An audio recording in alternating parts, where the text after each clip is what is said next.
In an area surrounded by rolling hills and dense forests in the central eastern region of the United States, in the state of Kentucky, there is a robust dome-shaped fortress. This is where 23,000 soldiers and more than 30 tanks from the U.S. Army Armored Command are stationed, representing the highest level of security in the country. Here is stored the most important wealth of the United States, 4,570 tons of gold and a vast amount of national secrets. Even the U.S. President must sign an executive order to enter this location. This is the mysterious Fort Knox, a site purchased 160 years ago nearby by Henry Knox, whose name was given to this fortress. After its founding, the U.S. 1st Armored Cavalry Regiment and the U.S. Armored Infantry Division occupied Fort Knox, which gradually expanded to become, after the West Point Military Academy, the most important military training base in the United States and the center for the development of the Army's armored operations. At that time, Fort Knox was just an important military base. In 1933, during the Great Depression, then President Roosevelt issued Executive Order 6102, known as the Gold Act, which required all American citizens to hand over to the Federal Reserve all the gold bars, and gold coins they owned. This basically meant the nationalization of private gold. Anyone who disobeyed the order would be subject to a $100,000 fine and up to 10 years in prison. However, the order exempted special industries like jewelers, dentists, and antique dealers. It allowed anyone to possess up to $10 in gold coins, except for jewelry and gold collectibles. At the time, gold influenced interest rates and the price of government bonds, and by controlling the price of gold, the government controlled the price of all capital, labor, and goods. Thus, a steady flow of gold and gold bars was handed over to the Federal Reserve, including unclaimed gold bars and coins from 30 failed banks. In total, this executive order gathered over 80 tons of gold, which was delivered to the U.S. Treasury Department. Given the impressive volume of gold, the U.S. stored it in 4 secure locations: the United States Mint in Denver, the vault at the West Point Military Academy, the underground vault of the Federal Reserve in New York, and the largest of them, Fort Knox. In 1936, the U.S. Treasury Department found a secret and secure location in Fort Knox, Kentucky, where they built an unprecedented reinforced concrete fortress. It was not made for military purposes, but to store gold. When the fortress was completed, more than 130 tons of gold were escorted by trains and special vehicles to Fort Knox, including gold gathered by the government and other strategic reserves. At that time, this gold was worth over $1 trillion. The gold was melted into 360,000 bars, each weighing 27.5 pounds, and stored in the Fort Knox vault. At that time, no one knew what the inside of Fort Knox looked like until 1963, when the famous James Bond movie Goldfinger was filmed, with one of the fight scenes set inside the Fort Knox vault. However, Fort Knox did not allow the film crew to enter, so the film's producer hired a former Fort Knox employee to help accurately recreate the central Fort Knox vault, a gigantic 4-story space filled with gold bars up to the ceiling.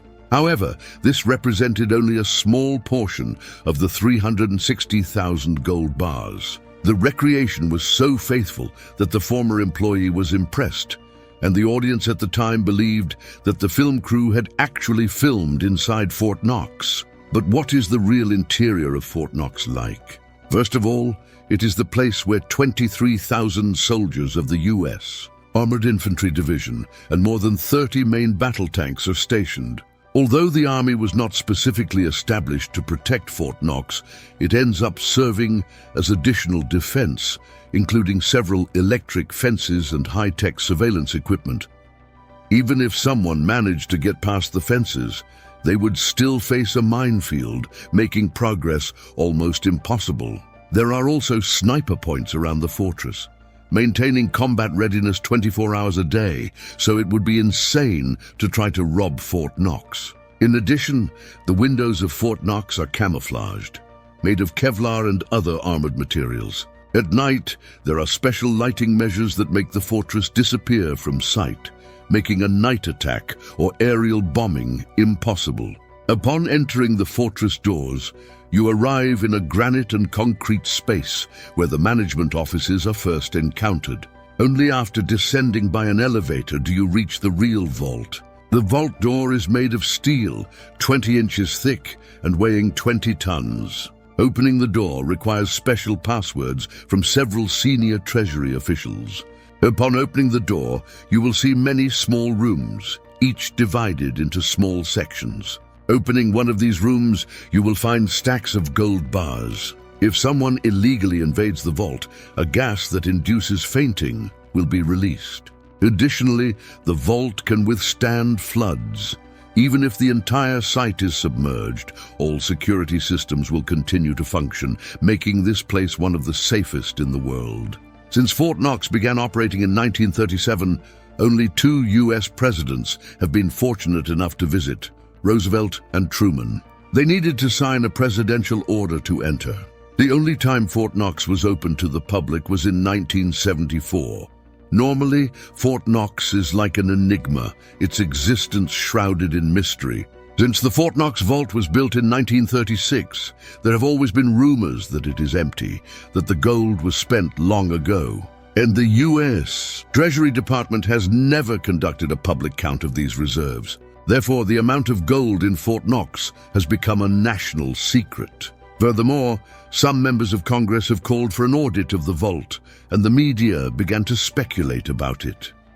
Finally, due to public and media pressure, the U.S. government opened one of Fort Knox's rooms to congressional representatives and some journalists, showing the public that the gold in Fort Knox was real.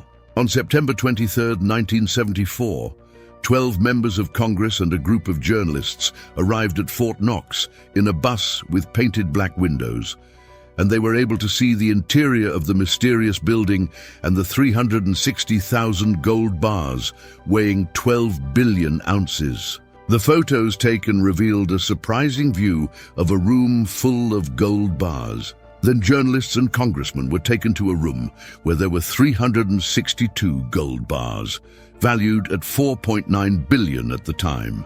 They cut the seal of the door, opened the room, and were amazed by the sight of the gleaming gold bars before them. At the time, the media took a famous photo, which only showed a small part of the enormous gold stockpile. They weighed a gold bar to verify its authenticity. When asked if they were satisfied with the result, the congressman said yes. However, some people said that if this gold had been pledged, it would not need to be moved. It would just be a paper transaction. If an investment bank borrowed that gold, it would be sold to investors, but that would also be a paper transaction, and those investors would never see the gold they owned. Furthermore, based on the weight of the gold reported by the U.S. government, the 360,000 gold bars in Fort Knox should each weigh 27.5 pounds, but it was discovered that the photos showed weights that did not match, raising suspicions that the government might have manipulated the true weight of the gold. In addition, the area open to the public did not match the description of the Fort Knox vault in the movie Goldfinger, which was built as an exact 1.1 scale replica. If the vault in the movie was a faithful recreation, why not open Fort Knox's central vault to congressmen and journalists? Perhaps Fort Knox hides more gold bars than were shown. In a memo, Fort Knox Commander General John Ryan wrote about an underground central vault called Vault 13, located on the lowest level of the fortress, a space that corresponds to the total size of the fortress. It is imagined that this vault could store an immense amount of gold bars, but the U.S. government has never confirmed the existence of this underground central vault. This leads to speculation that Fort Knox may contain something more valuable than gold.